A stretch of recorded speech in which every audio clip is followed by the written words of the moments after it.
orang itu nggak ada yang kenal deh. Enggak. Berapa orang yang nganuin Dede tuh? 12 orang. Tangan Dede dipukul pakai balok gede. Tidak ada niat untuk nyerahin diri, tapi dua pelaku ini pengen nyerahin diri tapi ditahan oleh orang tua dari otak si pelaku ini. Ketika si dua orang ini nyerahin diri, otomatis si otak pelaku ini yang notabene anaknya akan masuk atau terseret, bisa mengancam karirnya bahkan jabatannya. 50-50 karena bapak dari otak si pelaku ini yang jelas sedang sibuk ya, meminta atensi dari yang di atas untuk nge-backup anaknya agar tidak terungkap. Terbukti beberapa begitu kami amankan dan sisanya sedang kami perjuangkan untuk dilakukan pengungkapan. Sekali lagi saya mohon kepada seluruh warga negara Indonesia agar jangan berasumsi atau memberikan statement-statement yang akan mungkin lebih membuat kami sakit. Kami cukup yang mengalami selama 8 tahun saya berupaya untuk sabar, dan saya mohon agar seluruh Indonesia bisa mendoakan anak saya. Kabid Humas Polda Jawa Barat tentang informasi dari teman-teman media ini. Jadi pada prinsipnya Polda Metro Jaya siap membantu mencari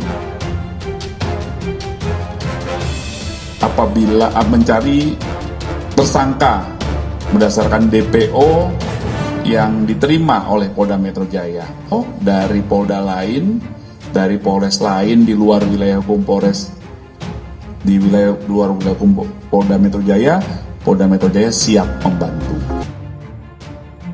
Kasus pembunuhan yang dialami Vina di Cirebon 2016 silam ini kembali jadi sorotan selain karena tayangan film bergenre horor Vina sebelum 7 hari muncul desakan dari publik supaya 3 DPO kasus itu bisa segera ditangkap polisi. Sebagaimana diketahui, 3 DPO kasus itu adalah Andi, Dani, dan Peggy alias Perong. Meski ciri-cirinya sudah disebarluaskan, tapi hingga sekarang Polda Jabar belum mengetahui keaslian identitas dari ketiganya. Fakta baru kemudian disampaikan Direktur Reses Kriminal Umum Polda Jabar Kombes Pol Surawan. Ternyata saat kasus ini masih diselidiki Polresta Cirebon, sekarang Polres Cirebon Kota, ada kejanggalan yang selama ini tak pernah diungkapkan. Menurut Surawan, saat berkas perkara tersebut dilimpahkan dari Polresta Cirebon ke Polda Jabar, 8 pelaku pembunuhan Vina malah mencabut keterangan dalam berkas secara acara pemeriksaan. Padahal menurutnya saat masih diperiksa di Cirebon mereka kooperatif dan menjelaskan mengenai keterlibatan Peggy CS. Pada saat tersangka 8 orang ini memberikan keterangan di Polresta, mereka kooperatif memberikan keterangan apa yang sesuai mereka lakukan. Lalu ketika kasus ini dilimpahkan ke Polda, mereka beramai-ramai mencabut keterangannya dan tidak mengakui perbuatannya, termasuk keterangan soal 3 DPO ini, katanya saat dihubungi Detik Jabar. Dari keterangan yang ia dapatkan, Surawan menegaskan penyidik saat itu tidak melakukan intervensi apapun kepada para tersangka saat diperiksa. Tapi yang terjadi kemudian mereka mencabut keterangannya saat kasus ini dilimpahkan ke Polda Jabar. Tidak ada intervensi, justru mereka cabut keterangannya, kendalanya mereka cabut keterangannya, ungkapnya. Surawan belum memberikan penjelasan kenapa ke-8 pelaku pembunuhan Vina mencabut keterangan. Kondisi itu kemudian menyulitkan penyidik untuk memburu 3 DPO yang kini ciri-cirinya sudah disebar Polda Jabar.